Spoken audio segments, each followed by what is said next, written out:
بسم اللہ الرحمن الرحیم۔ السلام علیکم۔ محمد بن سعد نے واقدی کے حوالے سے بیان کیا ہے کہ حضرت علی کرم اللہ تعالیٰ وجل کریم فرماتے ہیں، ایک مرتبہ نبی کریم صلی اللہ علیہ وآلہ وسلم نے مجھے یمن کی طرف بھیجا۔ ایک دن میں وہاں لوگوں سے خطاب کر رہا تھا کہ مجمع میں سے اہل یہود کا ایک عالم کھڑا ہوا، اس کے ہاتھ میں ایک کتاب تھی جسے وہ دیکھ رہا تھا۔ عالم نے مجھے دیکھا اور پوچھنے لگا، ہمیں ابو القاسم حضرت محمد صلی اللہ علیہ وآلہ وسلم کی صفات بتائیے۔ حضرت علی کرم اللہ تعالیٰ وجل کریم فرماتے ہیں، میں نے اس سے کہا، رسول اللہ صلی اللہ علیہ وآلہ وسلم نہ چھوٹے تھے اور نہ بہت لمبے، نہ بہت زیادہ گھنگریالے بالوں والے تھے اور نہ ہی سیدھے بالوں والے تھے۔ آپ کم گھنگریالے سیاہ بالوں والے تھے۔ آپ کا سر مبارک قدرے بڑا اور رنگ میں سرخی ملی ہوئی تھی، سرخی مائل تھا۔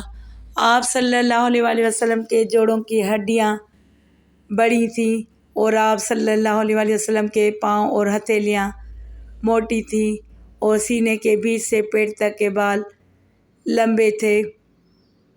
فرمایا، پلکیں لمبی اور گھنی تھیں اور دونوں ابرو ملے ہوئے تھے، روشن جبیں تھے اور دونوں مبارک کندھوں کے درمیان فاصلہ تھا۔ جب چلتے تو لڑکھڑاتے گویا ڈھلوان سے اتر رہے ہیں، یعنی چال میں اس قدر میانہ روی اور عاجزی تھی کہ اکڑ کا شائبہ تک نہ ہوتا تھا۔ پھر فرمایا، میں نے آپ صلی اللہ علیہ وآلہ وسلم سے قبل اور نہ آپ صلی اللہ علیہ وآلہ وسلم کے بعد کسی کو آپ صلی اللہ علیہ وآلہ وسلم کے مانند دیکھا ہے۔ حضرت علی علیہ السلام بیان فرماتے ہیں، پھر میں خاموش ہو گیا تو اس عالم نے مجھے کہا، یہ کیا؟ آپ فرماتے ہیں، میں نے کہا، بس مجھے یہی کچھ یاد ہے۔ کہنے لگا، سنیں، آپ صلی اللہ علیہ وآلہ وسلم کی مبارک آنکھوں میں سرخ ڈورے ہیں، آپ صلی اللہ علیہ وآلہ وسلم کی داڑھی مبارک اور منہ خوبصورت ہیں، اور آپ صلی اللہ علیہ وآلہ وسلم کے کان مکمل ہیں، اور آپ صلی اللہ علیہ وآلہ وسلم پوری طرح سامنے آتے ہیں اور پوری طرح پیٹھ پھیرتے ہیں، یعنی مڑ مڑ کر اور چہرہ گھما گھما کر دیکھنا آپ صلی اللہ علیہ وآلہ وسلم کی شان نہیں ہے۔ حضرت علی فرماتے ہیں، میں نے اس یہودی عالم کی بات سنی اور کہا، قسم بخدا یہ خوبیاں جو تم نے بیان کی ہیں یہ بھی رسول اللہ صلی اللہ علیہ وآلہ وسلم میں موجود ہیں۔ یہودی عالم نے پھر کہا، یہ کیا؟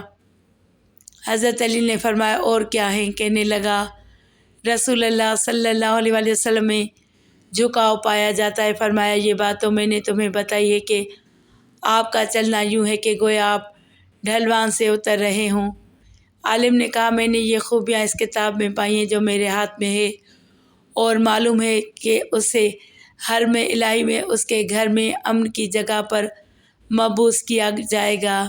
پھر وہ ایک حرم کی طرف ہجرت کرے گا اور اسے وہ حرم بنا دے گا، اور اس کی حرمت اس حرم کی طرح ہوگی جسے اللہ نے حرم بنایا ہے، اور ہم ان لوگوں کو اس کے انصار پاتے ہیں جن کی طرف وہ ہجرت کرے گا۔ وہ لوگ عمر بن عامر کی اولاد میں سے ہیں جو کھجوروں کے درختوں اور زمینوں کے مالک ہیں، جو پہلے یہودی تھے۔ حضرت علی رضی اللہ تعالیٰ عنہ نے فرمایا، وہی تو رسول اللہ صلی اللہ علیہ وآلہ وسلم ہیں۔ عالم نے کہا، میں گواہی دیتا ہوں کہ وہ نبی ہیں اور سب لوگوں کی طرف اللہ کے رسول صلی اللہ علیہ وآلہ وسلم ہیں، اور میں اسی عقیدے پر زندہ رہوں گا اور مروں گا اور اٹھوں گا انشاءاللہ۔ راوی بیان کرتے ہیں، وہ یہودی عالم حضرت علی کرم اللہ تعالیٰ وجل کریم کے ہاں موجودگی کے دوران اکثر آپ کے پاس آیا کرتا تھا اور آپ اسے قرآن پڑھاتے تھے اور اسے اسلامی احکامات سکھاتے تھے، حتیٰ کہ آپ رضی اللہ تعالیٰ عنہ اور وہ عالم وہاں سے نکل پڑے۔ منقول ہے کہ وہ عالم امیر المومنین حضرت ابو بکر صدیق رضی اللہ تعالیٰ عنہ کے زمانہ خلافت میں فوت ہوا، اور وہ رسول اللہ صلی اللہ علیہ وآلہ وسلم پر ایمان لاتا تھا اور آپ صلی اللہ علیہ وآلہ وسلم کی تصدیق کرتا تھا۔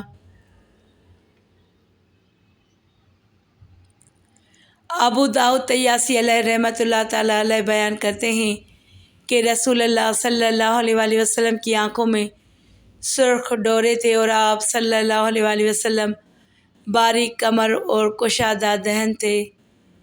صحیح مسلم شریف کی ایک حدیث پاک میں ہے کہ رسول اللہ صلی اللہ علیہ وآلہ وسلم کی مبارک آنکھوں کی پلکیں لمبی تھیں اور آنکھ مبارک کی سفیدی میں سرخی پائی جاتی تھی، اور یہ قوت و شجاعت پر دلالت کرتا ہے۔ اسی طرح ایک روایت امام ترمذی نے نقل کی ہے کہ راوی بیان کرتے ہیں کہ میں جب رسول اللہ صلی اللہ علیہ وآلہ وسلم کی طرف دیکھتا تو کہتا سرمگی آنکھوں والے، حالانکہ آپ صلی اللہ علیہ وآلہ وسلم سرمگی آنکھوں والے نہ تھے، اور رسول اللہ صلی اللہ علیہ وآلہ وسلم کی پنڈلیاں باریک تھیں اور آپ صلی اللہ علیہ وآلہ وسلم تبسم فرماتے تھے۔